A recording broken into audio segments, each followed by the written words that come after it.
नमस्कार बंधुरा रसनालये आपनादेर सबाइके स्वागत। आमार आजकेर रेसिपि हलो मालाई पनीर। और ये मालाई पनीर आमरा भीषण चटपट खूब सहज पद्धतितेई बानिये फेलते पारबो और एटा खेते किन्तु हय असाधारण। तो ये मालाई पनीर बानानोर जोन्नो प्रथमेई आमी निये नियेछि एखाने पनीरगुलोके आमी एरकम ट्रायंगल शेप करे केटे नियेछि। एरपरे आमी ग्यासे बसिए दिएछि एकटा कड़ाई। कड़ाईटा गरम हये गेले तार मध्ये दिए दिलाम आमी तेल। एखाने आमी 2 चामच तेल दिए दिलाम। तेलटा गरम हये गेले दिए दिलाम एकटा तेजपाता और दिए दिচ্ছি गोटा आध भाঙা गरम मशला। एखाने आमी नियेछि 2টো एलाच, एकटा दारचिनी और निये निচ্ছি 3-4টে लवंग। एरपरे एटाके एकटुखानी आमी भेजे नेब।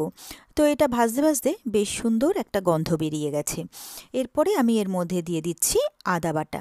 एखाने आमी 1.5 चा चामच आदा बाटा दिए दिलाम। एरपरे दिए दिচ্ছি एखाने काँचा लंका कुचि। तो এই आदा और काँचा लंकाटाके आमी एकटु भेजे नेब যতক্ষণ না আদার কাঁচা গন্ধটা চলে যাচ্ছে ততক্ষণ পর্যন্ত।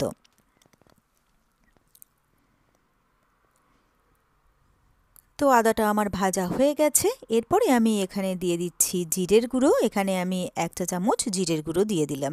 এরপরে এই সবটাকে মিলিয়ে নিয়ে আমি এটাকে একটুক্ষণ কষিয়ে নেব। তো মশলাটা আমার কষানো হয়ে গেছে। এরপরে আমি এখানে দিয়ে দিচ্ছি ফ্রেশ ক্রিম। এখানে আমি বেশ খানিকটা ফ্রেশ ক্রিম দিয়ে দিচ্ছি।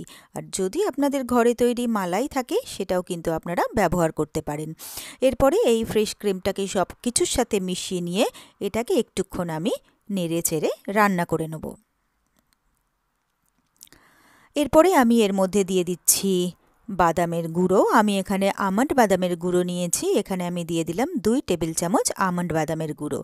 এরপরে দিয়ে দিচ্ছি এর মধ্যে স্বাদমতো নুন আর দিয়ে দিচ্ছি এখানে 1 চামচ হোয়াইট পেপার পাউডার। আর এই বাদামের গুঁড়োটা কিন্তু এর সাথে দিলে মালাই পনিরের টেস্ট কিন্তু আরও বেড়ে যায়। তো সবটাকে আমি ভালো করে মিলিয়ে মিশিয়ে নিলাম। তারপরে এটাকে একটুক্ষণ আমি নেড়ে চেড়ে রান্না করে নেব।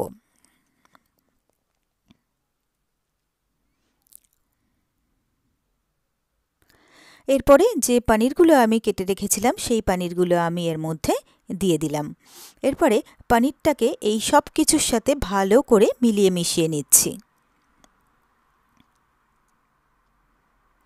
খুব চটপট কিন্তু এই রান্নাটা হয়ে যায় আর খেতেও কিন্তু হয় তেমনই টেস্টি।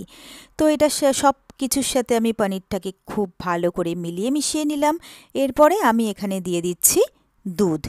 দুধটাকে অবশ্যই রুম টেম্পারেচারে হতে হবে। তো দুধটা এখানে আমি 1 কাপ দুধ দিয়ে দিলাম। এরপরে আমি এর মধ্যে দিয়ে দিচ্ছি গরম মশলা গুঁড়ো। আমি এখানে 1/2 চা চামচ দিয়ে দিলাম শাহি গরম মশলা গুঁড়ো। আর এই শাহি গরম মশলা গুঁড়োর রেসিপিও কিন্তু আমার চ্যানেলে আপলোডেড আছে, আপনারা চাইলে চেক করতে পারেন। তো এবারে আমি পনিরটাকে সব কিছুর সাথে ভালো করে আরও একবার মিলিয়ে মিশিয়ে নিলাম। এরপরে এটাকে আমি 1.5 থেকে 2 মিনিটের জন্য একটু ফুটতে দিচ্ছি। আর শাহি গরম মশলার রেসিপির লিঙ্কটা আমি স্ক্রিনে দিয়ে দিচ্ছি। তো এটা কিছুক্ষণ ফুটে যাবার পরে এরপরে আমি এর মধ্যে দিয়ে দিচ্ছি শেষে চিনি। এখানে আমি 1/2 চা চামচ চিনি দিয়ে দিলাম আর নিয়ে নিয়েছি 1 চামচ কাসৌরি মেথি। এই কাসৌরি মেথিটাকে আমি হাতে ভালো করে ঘষে কাসৌরি মেথিটা এর মধ্যে ভালোভাবে আমি ছড়িয়ে দিলাম। এরপরে সবটাকে আরও একবার ভালো করে আমি মিলিয়ে মিশিয়ে নিচ্ছি। তো সবটাকে ভালোভাবে মিলিয়ে মিশিয়ে নেওয়ার পরে এটাকে আমি আরও 40 থেকে 45 সেকেন্ড মতো একটু ফুটতে দিচ্ছি।